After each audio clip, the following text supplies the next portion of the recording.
Chapter 9. Threads of Change. Cody Steele and PJ navigated the shadowy alleys of Texarkana as the sun dipped below the horizon.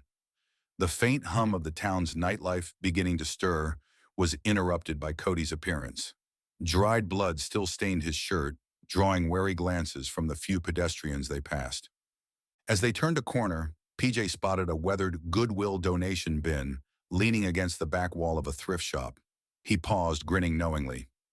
"I ain't interested in knowing how you got that way," PJ said, gesturing at Cody's clothes. "But it might be a good idea to change those clothes." Cody gave a reluctant nod. "Yeah, you're probably right." PJ sauntered over to the bin, expertly shimmying the latch open. He rummaged through the contents with practiced ease, tossing aside items until he pulled out a gem. With a triumphant flourish, he produced a vintage Manuel Couture coat and matching pants. The outfit, while slightly worn, was striking and surprisingly close to Cody's size. PJ dug deeper and unearthed a pair of scuffed cowboy boots and a slightly battered cowboy hat. "Try your luck," PJ said, tossing the items to Cody. Cody ducked behind the bin and quickly stripped out of his blood-stained clothes. Emerging moments later, he stood transformed, the new outfit giving him the appearance of a seasoned country musician rather than a fugitive. He adjusted the hat on his head and turned to PJ. "Maybe your luck's changing," PJ said, appraising the look. Cody poked a finger through a small tear in the coat. "Or not, almost like they were waiting for me." PJ, now pulling on a fresh outfit of his own, smirked. "That's a look that'll help you blend in better around here." Cody adjusted his boots and tipped his hat. "Never thought I'd find a getup like this in a donation bin." "Guess it's our day to strike gold, my friend," PJ said, clapping him on the shoulder. Newly attired, Cody and PJ continued through the alley, moving with a renewed confidence. Cody's new appearance seemed to alter his demeanor, giving him a slight swagger that hadn't been there before. They turned the corner, and the world opened up before them. The municipal auditorium stood grand and glowing in the soft light of dusk. Posters and decorations adorned the entrance, drawing in a lively crowd.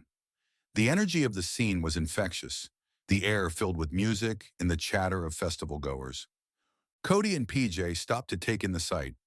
A large billboard prominently featured Johnny Cash and Elvis Presley, celebrating their iconic 1955 performance. The text below announced a music festival in their honor, complete with a talent show and a cash prize.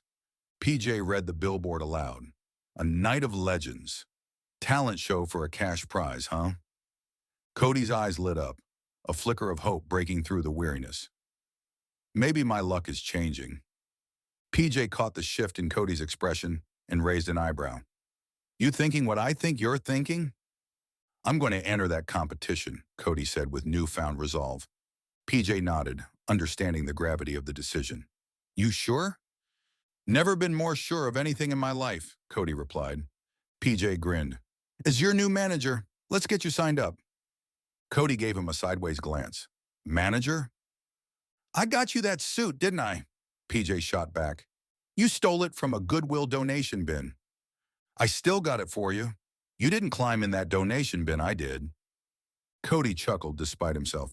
"I reckon you did." 20%, PJ said, holding out his hand. 20%? Cody raised an eyebrow.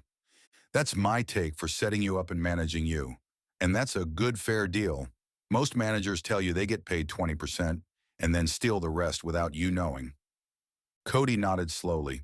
"You got a point there. Most of them are like slave owners." PJ smirked. "Now you're talking. Better to trust a black man than whitey sometimes." They shook on it, the agreement sealed with a grin and a bit of shared understanding. Together they headed toward the registration table, weaving through clusters of attendees dressed in vintage rock and roll attire. The sound of classic hits filled the air, setting the stage for a night steeped in nostalgia and promise.